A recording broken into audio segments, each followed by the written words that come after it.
اعوذ باللہ من الشیطان الرجیم، بسم اللہ الرحمن الرحیم۔ سورہ بقرہ کی آیت پڑھ رہا ہوں، آیت نمبر 223۔ نساؤکم حرث لکم فأتوا حرثکم انا شئتم۔ تمہاری بیویاں تمہاری کھیتیاں ہیں، اپنی کھیتیوں میں جس طرح چاہو آؤ۔ وَقَدِّمُوا لِأَنفُسِكُمْ، اور اپنے لیے نیک اعمال آگے بھیجو۔ وَاتَّقُوا اللَّهَ وَاعْلَمُوا أَنَّكُمْ مُلَاقُوهُ، اور اللہ تعالیٰ سے ڈرتے رہا کرو اور جان رکھو کہ تم اس سے ملنے والے ہو۔ وَبَشِّرِ الْمُؤْمِنِينَ، اور ایمان والوں کو خوشخبری سنا دیجئے۔ بس اب اس کی تشریح تھوڑی اہم ہے، دھیان سے سنیے۔ یہودیوں کا خیال تھا کہ اگر عورت کو پیٹ کے بل لٹا کر مباشرت کی جائے، صحبت کی جائے، تو بچہ بھینگا پیدا ہوتا ہے۔ یہ ان کا خیال تھا یہودیوں کا، چونکہ مدینہ منورہ میں یہودی رہتے تھے زیادہ، تو یہ باتیں چلاتے تھے وہاں۔ اس کی تردید میں یہ آیتیں نازل ہوئی، یہ کہا جا رہا ہے کہ صحبت، مباشرت، جماع آگے سے کرو چت لٹا کر، یا پیچھے سے پیٹ کے بل یا کروٹ پر، جس طرح چاہو جائز ہے، لیکن یہ ضروری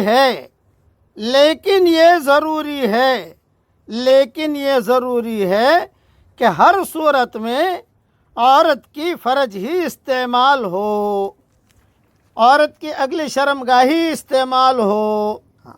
جب قرآن نے عورت کو کھیتی قرار دیا ہے تو اس کا مطلب یہ ہے کہ صرف کھیتی کے استعمال کے لیے یہ کہا جا رہا ہے، اپنے کھیتیوں میں جس طرح چاہو آؤ، اور یہ کھیتی موضع ولد یعنی صرف فرج ہے، نہ کہ دبر۔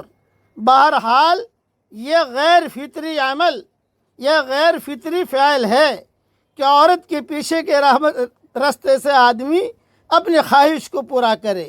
ایسے شخص کو جو اپنی عورت کی اگلی شرمگاہ استعمال نہیں کرتا بلکہ اس کے دبر پچھلا حصہ استعمال کرتا ہے، حدیث شریف میں اس پر لعنت کی گئی ہے، ملعون قرار دیا گیا ہے۔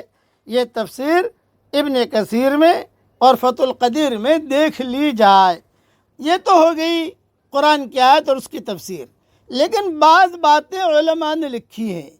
حیض کے زمانے میں شیطان میاں بیوی کو زیادہ اکساتا ہے، بوڑھے بھی جوان بن جاتے ہیں، اور یعنی بس سارے کے سارے جوانی بن جاتے ہیں حیض کے زمانے میں۔ وہ شیطان آتا ہے اور شیطان جو ہے خواہش ابھارتا ہے کہ یہ کرو، یہ کرو، یہ کرو، اور آدمی کو اسی میں ہی مزہ آتا ہے۔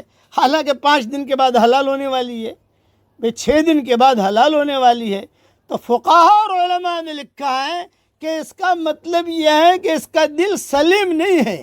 جب حلال چیز 5 دن کے بعد ملنے والی ہے تو حرام میں کیوں جاتے ہو بھائی؟ ایک بات۔ دوسری بات یہ کہ یہ جو شریعت نے جسے منع کیا ہے، بعض عورتیں بڑی پریشان ہوتی ہے، شوہر مانتا نہیں ہے، بعض مرد پریشان ہوتے ہیں، یعنی یہ چیزیں شریعت میں حرام ہے، حرام ہے، حرام ہے، اس لیے ان چیزوں سے بچا جائے۔ اچھا، جس ماں باپ کے اندر یہ چیزیں پیدا ہوتی ہیں تو ان کی اولادیں بھی، اولاد تو آگے کے رستے سے ہی پیدا ہوگی، پیچھے سے تو پیدا نہیں ہو سکتی، وہ اولادیں بھی بے دین پیدا ہوتی ہے۔ اس کی بہت تفصیل ہے جو علماء نے لکھی ہے، اور کئی چیزیں میں نے میری کتاب بکھرے موتی میں بھی اس قسم کے مضامین لکھ دیے ہیں۔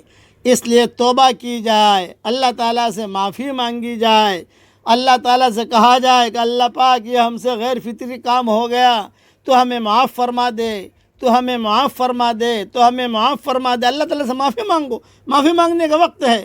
اللہ تعالیٰ قرآن کی تعلیمات پر چلنے کی، ہم سب کو عمل کرنے کی توفیق عطا فرمائے۔